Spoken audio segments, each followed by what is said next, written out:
And spring is here, and as flowers bloom, it is a reminder that plants are adapting to a changing planet. The EPA says leaf and bloom events are happening earlier in the year across much of the country. Bradley Blackburn has more on how plants and gardeners are adapting. The Philadelphia Flower Show has displayed the wonders of Mother Nature for nearly 200 years.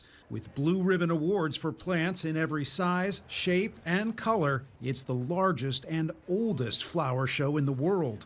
And this year, the massive displays imagine gardens of the future that will be shaped by a warming planet. Gardeners observe how the environment changes almost before anybody else. With warmer global temperatures, the growing season is getting longer by more than 2 weeks compared to the early 20th century.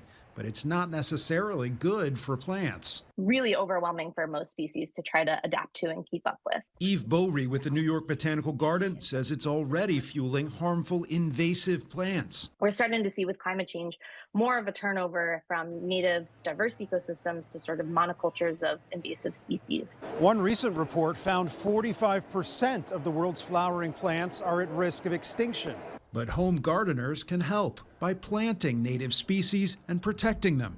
Gardening, I think of as a superpower that lets you actually shape the environment. We talk about the idea of choosing your plants with intention and thinking about your garden as part of an ecosystem. Science has a role too. Students at the University of Delaware showing how plants can go from lab to trial garden, seeing what works best where, to test what will survive in new conditions. With this kind of testing, you can adapt and change plants to be more humid and more heat tolerant.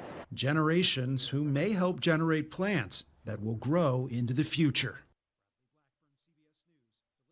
So beautiful. According to some estimates, 100,000 plant species may still be undiscovered. The vast majority are likely threatened with extinction, though.